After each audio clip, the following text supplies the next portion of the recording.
Hey there, welcome to another edition of my podcast. My name's Brett Levins. I'm 9 years and some change sober. It is a Saturday morning, and I'm sober on a Saturday morning. What a concept. So my story, like a lot of people, it moves along, and I like to use the word windows of opportunity. So I had my window of opportunity to escape the clutches of drug and alcohol addiction, and my story has some people in it. Important people. So my early days of getting sober was in Fort Collins, Colorado. It's where I did my final drinking and my first 6 months of sobriety. And there were people there, and you're about to meet one of them. You're about to meet Steve Aronson. He's my sponsor's sponsor. So I guess that's a lot. And he's been in spiritual counseling for a long time. He works at a drug and alcohol facility, a recovery facility in the Denver area, and that's what he does. Is he helps people with the spiritual aspects of what it means to get into recovery. So that word spiritual, the word God, all that stuff was such a hang up for me, and in some ways it still is. But I've found my way to making it meaningful for me over time. And having conversation with Steve, what a lucky break it was for me to get to know him in my early days, and sit across from him and have a meal and attend meetings with him. Just an amazing human being, and he's been doing this a long time. So, if you're one that's really not much on the whole spiritual idea or the God idea, I get it. I'm with you. I've been there, and if you want to just skip over this podcast too, because you don't have any interest in it, that's fine too. But he's going to take us on a little bit of a journey. He's going to talk from the kind of like from the way he does for a group at a facility. So I'm just going to sit back, and you are too, and we're just going to listen to him kind of riff and talk about this concept of God and spirituality and what it means to him. And he's been in it a long time. He's seen a lot of people that he's counseled and advised over the years. So and he's accessible. He will refer to the Big Book at one point in the conversation. And for those of you that don't know what that is, the Big Book is the book Alcoholics Anonymous. There's a book called Alcoholics Anonymous, and it's often referred to as the Big Book. And you can get them at any bookstore or online, or even free online. You can even get it read to you. But it was written in the 30s, so it's an old book. But it's the basis of Alcoholics Anonymous. So when he refers to the Big Book and there's a page number, that's what he's talking about. So I'm going to get out of the way here. Let Steve run with this. It's a wonderful little chat we've had. I'm hoping I can have him back in the future. And no matter your disposition when it comes to spirituality and or belief or non-belief or whatever else, I'd be real surprised if you don't take something away from this, whether you're in recovery or you're not. So here's Steve. So my dad was a Lutheran minister, and I became a drunk, and I was raised like many of us in this country of kind of the God, heaven and hell. If you're really good, you might go to this place somewhere up there. And if you're bad, you go to hell. And I remember even as a boy, that never made sense to me. But when I sobered up and I had many relapses, I finally realized that I was not going to be able to get and stay sober the rest of my life, which I want, if I didn't connect to something bigger than myself. And I could not connect to that old judgmental God.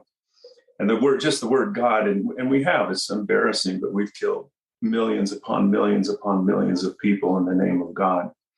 And so I remember struggling one day, going in and out of AA and treatment center, halfway house. And then I read the page, I believe it's page 46 in the Big Book, and I'm going to paraphrase this, but it's pretty spot on. And when I read this, it changed my life. And this just these words that God does not make hard terms on those who seek him. And the realm of the spirit is broad, roomy, and all-inclusive, never exclusive or forbidding. It is open to all. Whew. When I read that, and that's written in the 1930s, the realm of the spirit is broad, roomy, and all-inclusive, never exclusive or forbidding. And that language, it was like, I call that language of the heart. And I said, my gosh, I said, and I realized I've been putting God, how can anyone really understand the infinite? Putting God in a box, this heaven and hell and rigidness and a lot of fear around it.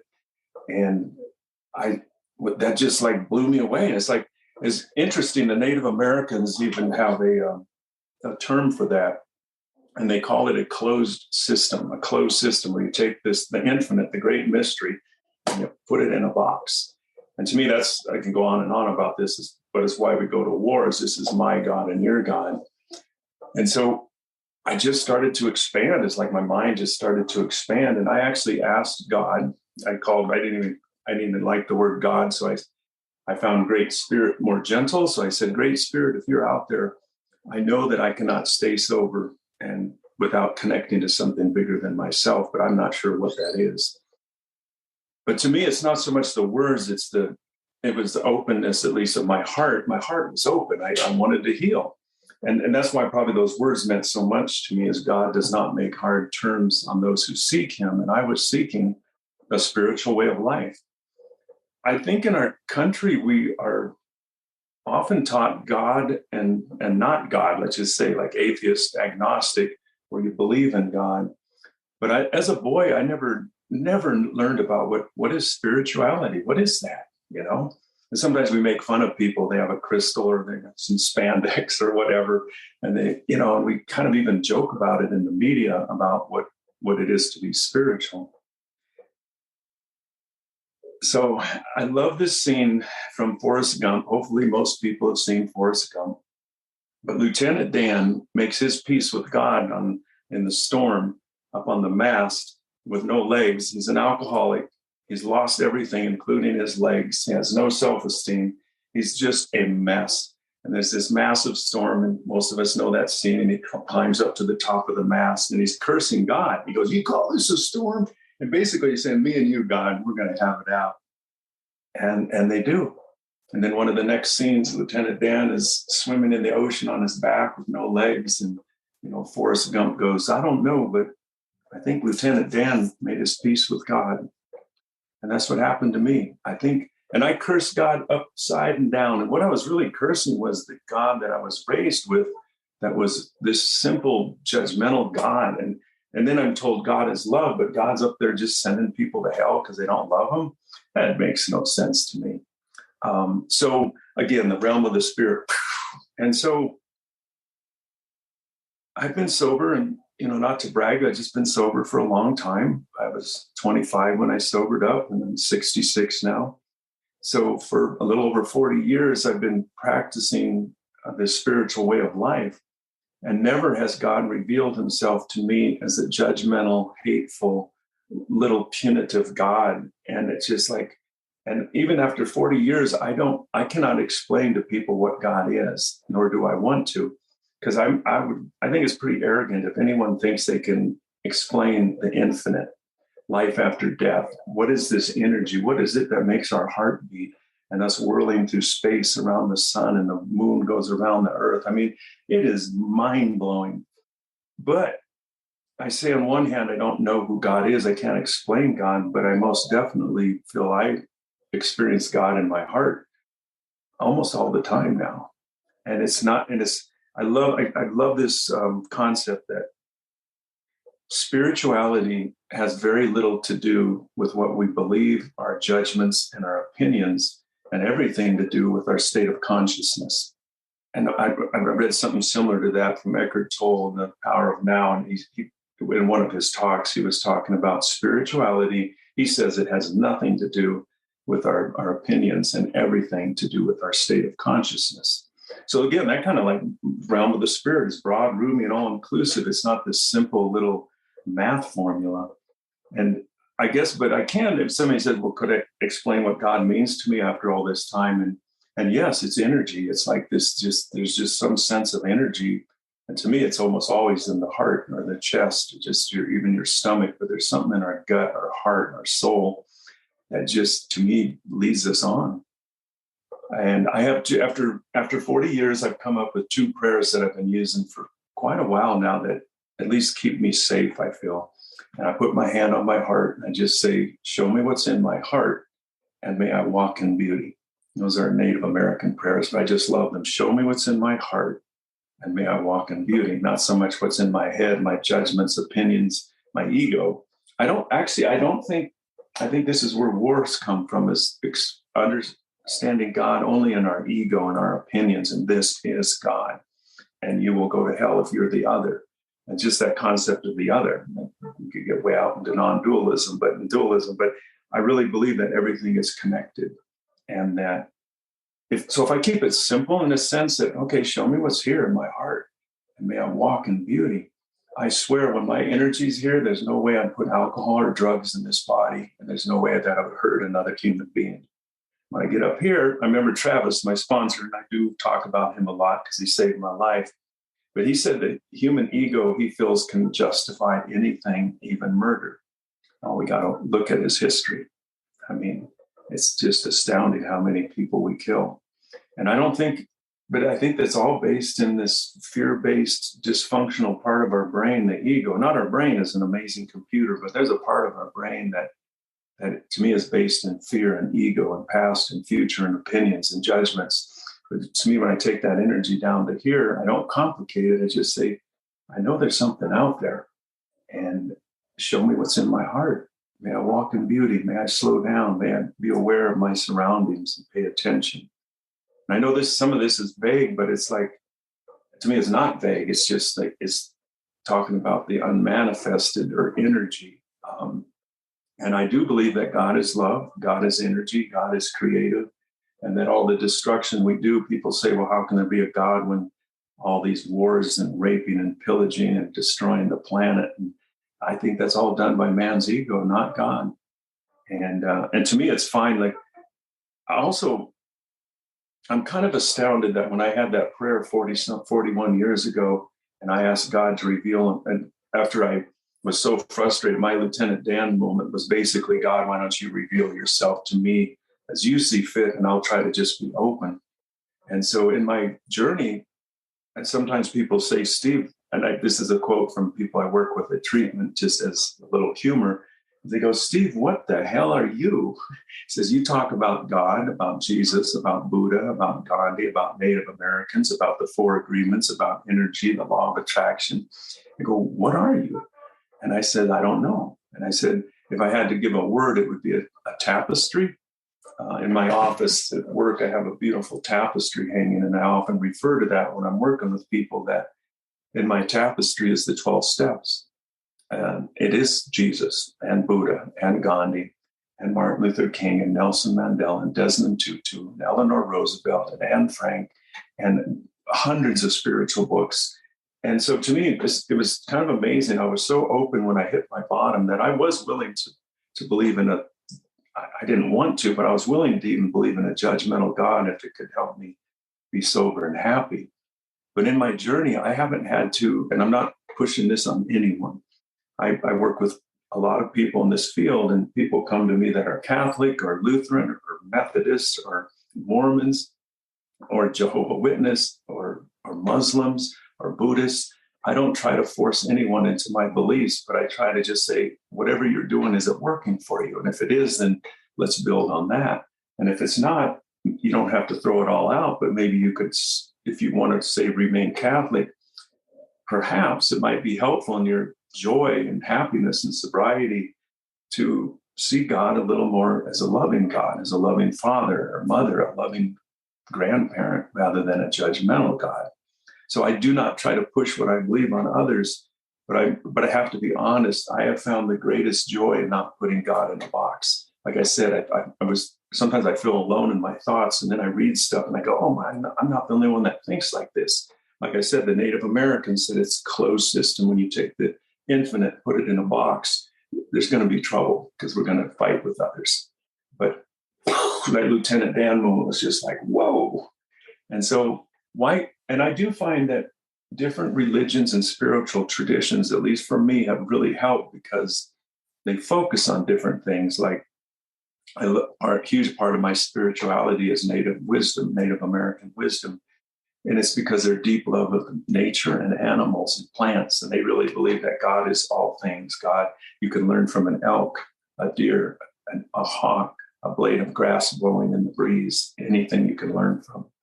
So to me, the native focus on nature, the Great Spirit. Buddhism, I love Buddhism because it taught me how to cut off desire and to meditate and to simplify my life. And just that fact, look how this ties into recovery, because Buddha felt that we suffered because we were attached to things. So if we can detach from alcohol, drugs, fear, hate, judgments, to me, that's where true nirvana and freedom is found, is to cut off desire. And Taoism is one of my favorite. I see it tying into native wisdom. It's to basically, to me, Taoism is to flow like water, to stop paddling your canoe upstream against a strong current and turn it around and try to go with the current of life, not being passive, but just not fighting things. And so Taoism is a huge part of my recovery. It's just because, and it's not a religion at all. It's just, to me, some people make things a religion, but it is simply a way of life. Bruce Lee was into it. And Bruce Lee was, to me, one of the ultimate badasses. And he was spiritual. A lot of people, you watch his movies and he's fighting and he was amazing, but he was also a deeply spiritual young man. He spent hours in meditation and reading spiritual books and going within. And he became obsessed with this idea of being water. And it's great YouTube. You can just punch in Bruce Lee water. It's wonderful because he just says, empty your mind, be formless. You put water in a cup, it becomes a cup. You put it in a teapot, it becomes a teapot. You put it in a vase, it becomes a vase. Now water can flow or it can crash. Be water, my friend. And to me, I love Bruce Lee as an example because he is I don't know how else to say it, he's a badass. And he was original. And to me, he's a badass not because of how he fought, but because he was so original. He studied spiritual traditions and different martial arts, and then he put his own flair in there. And I'm going to tie this into the tapestry, is Joseph Campbell, too, is another hero. He gave me the permission to have a tapestry because I think it was 10 or 12 years ago, I thought there was something wrong with me spiritually because I have friends that are Buddhist, that are Christian. I have friends that are Muslims. I have many different friends. I have Native American friends. And I realized that I don't think all, but most humans seem to buy into something. It's like I'm a Buddhist, I'm a Christian, I'm a Muslim. And there's nothing wrong with that. But for some reason, it wasn't speaking to me. I love having this tapestry idea of weaving it all together. And then Joseph Campbell, who talks about the hero's journey, he had a word for it. To me, the tapestry is the same thing as the hero's journey. It's because somebody that follows their heart and they realize they don't have to always be told by somebody else how to live their life because it's inside. And he called it following your bliss. And so anyway, when I started listening to Joseph Campbell and learning about the hero's journey, which helped make Star Wars, by the way, which is cool. Star Wars is about Luke going on the hero's journey. But when I was thinking there was something wrong with me because I couldn't commit to one way of being spiritual, I came across the hero's journey, and that's what it is. It's following this, and it's to realize that we know what right and wrong is right here. Of course we do. Every human does if you listen to your heart. And so the tapestry is, to me, and you might be drawn to this, to me it's very open and free, and just like the realm of the spirit is broad, roomy, and all-inclusive. But to me, a tapestry is anything but wishy-washy. It's because it's web. It's like this web, and it's tied together, learning from many different traditions. And then this is the important part for me. Like this is what Bruce Lee taught me too, and Joseph Campbell, is to be you. Is I am in my tapestry like you are in yours. Each one can be beautiful and totally unique. And to me, this is deeply healing. If we actually believe this as a human race, I believe we'd stop killing each other. And we could live and let live. We say those things, but what does that mean? And to me, that's why I don't want to convince anybody of anything, but people come to me because I work with people in recovery that are hurting. And I simply try to wake them up to their own divinity. I like that. I try to wake people up to their own divinity, not mine, but it's in all of us. And I think a lot of us have been raised with so much judgment and fear about God and politics and religion and our opinions. It's just Well, all we have to do is look at history in the news. Again, to me, man's ego is what's killing everybody. It's not man's heart or mankind's heart. So that's a little bit about, after studying this for a long time, and it's just, I've tried to simplify it as I get older, of keeping it in the heart and not so much about opinions. And I will share this deeply from my heart. I stopped arguing about, 10 or 15 years ago. I rarely argue about politics or religion anymore. And I have found, I believe my happiness scale went up 300%. And it's not that I don't have you can't not have opinions, but I just found out I don't want to argue. I just don't want to, I have limited time like we all do. And I want to spend time living here more, just spreading love, kindness, compassion. And I'll leave the arguing and debating to other people because I just don't enjoy it anymore. And it's not that I'm right or wrong. It's just I found a peace in my heart. And if people want to listen, that's beautiful. And if they don't, that's beautiful. So that's kind of the tapestry, a little bit about what I've learned over my life of sobriety. And also has a lot to do with my suffering because I suffered greatly. And so if you're out there and you're suffering, believe me, I understand. I suffered immensely. So much that I almost took my life from alcohol, drugs, and believing that I wasn't enough and that God hated me. Basically, we could break it down to that. I bought into a lie as a young boy that I wasn't enough and that God was very scary and did not like me. And that took me to a place of hell. And maybe that's why I'm very passionate too about these concepts about having God open, an open concept, not a closed concept. And I can't understand this intellectually, but I most definitely can understand it with my heart, my gut. And too many coincidences. At first, when I first sobered up, I thought I was having weird coincidences because everything in my life was dark. And I only had moments of happiness when I sobered up. It was a slow recovery process. But all of a sudden, a book would be in my life, or a person, or somebody would say something. I'd read a poem, and my ego said, "Well, that's a weird coincidence. That's exactly what I needed to hear." But this person's telling me just what I need to hear, and this book just kind of magically came into my life. And my ego did. It said, "Well, rational, that is a coincidence."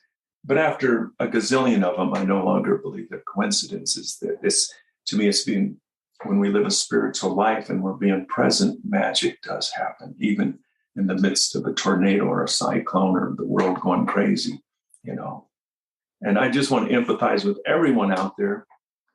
We have been through a lot these last few years. I've never seen anything like it. COVID is like, it broadsided the whole world. I mean, within weeks, right?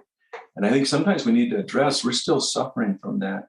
All of a sudden, we went into fear and isolation. We couldn't come out, and everyone had to go in their, like, say, their teepee or their home, their trailer, and not everyone got along. And I remember telling my wife when this started that this is not going to be pretty, because if we're having to isolate like this, fear, violence, drug addiction, alcoholism, suicide, I knew it was going to go up, and it sure did. And because to me, again, it's people didn't have spiritual tools. They didn't know how to be alone in their teepee. We're so used to going fast in this life and just having the freedom to do whatever we want. But I do think there's some good things that came out of it, is we did have to go within, and, we can't be spoiled all the time. But I know I just empathize because I work with people in recovery, and I lost count of how many people have relapsed because of COVID. And you can't really blame COVID, but that was it was very instrumental in many people's relapse, because they just couldn't handle that isolation. And but I'm not trying to be negative here. I think we can always learn something from a negative. It's like, well, maybe it helped us simplify our lives a little. And we had to slow down, and that we are impermanent. We're quite impermanent. So I just wanted to just bring that up to empathize with all of us, that we as a human race on this planet have been through a whole lot these last few years. And a lot of fear too, not just COVID, but fear in governments and dishonesty. And it's just so sad to me. It shows that we've gone way off from the spiritual way of life and our matters of the heart. But I think maybe sometimes when something negative like this happens, I think it makes people, I have found the good thing is people are buying, this is true, people are buying more spiritual books, because some of the bookstores I go to that sell spiritual books and, all kinds of things like crystals and sage, and their sales, they boomed during COVID because people were trying to heal. So that's a positive. People were thinking about, well, maybe there's more to life than just stuff and materialism and my position and fame, recognition, and maybe there's something more. So I'm hopeful, I know our world's a mess, but I'm hopeful, or I couldn't get out of bed in the morning. I try to keep it simple, and I try to say, what am I doing today to make it a better world than bitching about the government or society or the weather? And I don't mean I'm above that, but I try to focus on, well, what can I do today? And maybe it's talking to Brett, is to make this world just a little better. And because I know I'm not naive. I know what's going on out there in the world. It's a mess. But what if all of us woke up in the morning and just said, how could I spread a little love, kindness, and compassion today? What can I do to make the world a little better? And it's about all we can do as humans. And to me, that is being spiritual. That was awesome. Thank you, Steve, for sharing here. Figure I'll add a little something here at the end as well. But before I do, I just want to say I'm so grateful to know Steve, and of course my sponsor Todd and his sponsor Lane, and that group of three men that took me under their wing and made room for me in those early days when I really didn't know I needed to know people, but I did. And, letting me find my way on this journey of sobriety and recovery. What a lucky break to have met those men and to still know them today. For me, spirituality is very, it's very accessible. It's a word that trips me up, but the concepts are, how like Steve says, how I feel it in my heart is very, very different. And so, I can remember with my sponsor, the first time I, said, hey man, my sponsor's name is Todd. I said, hey Todd, like this whole spiritual thing, like what is this stuff? And I remember him saying to me, well, what are you doing today, Brett? And I said, well, I'm going to go watch my nephew, Dakota, play baseball. And he said, well, why don't you just pay attention and be there and see if that, if there's a spiritualness to that. Well, I'd been sober probably about a month at that point. And I was chewing a lot. Early on, I chewed tobacco big time when I first got sober. And so I was chewing beech nuts, so a giant wad of chew in my lip, but I didn't want anybody to see that, right? So what I would do is I'd walk off. So my nephew's out there playing baseball, and so I've walked off by myself, kind of hidden behind a tree, sort of, and I've got this giant wad, and I'm spitting down on my feet. And this feeling comes over me, and I realize that I don't remember ever a time when I've attended anything where I haven't been thinking about alcohol, like where the concessions are, or where I'm going to be going to get some beer afterwards, or maybe I'm thinking about it in terms of that I'm a little bit hungover and I'm kind of irritable, and I just have this moment come over me, and I start to cry. And early on in sobriety for me, my emotions were a little bit weird. They'd kind of show up. But there I was, kind of leaning next to this tree and just feeling a wash of emotion. And I decided that was spiritual to me. And I talked to my sponsor about it later, and he concurred. And so for me, spirituality is it's a word that can kind of get jammed up for me. Basically tethered to some of the religious stuff that I'm less inclined to get involved with.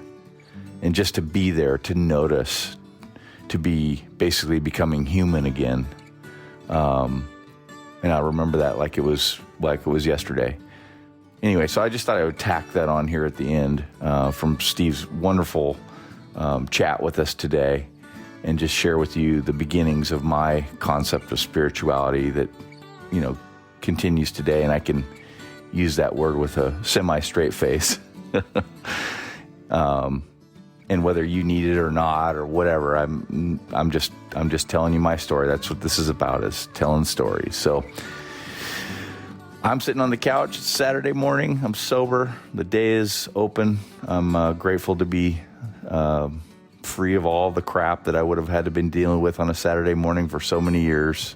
And hope your day, it goes well as well. And thanks for listening to my podcast. We'll see you again soon. Bye.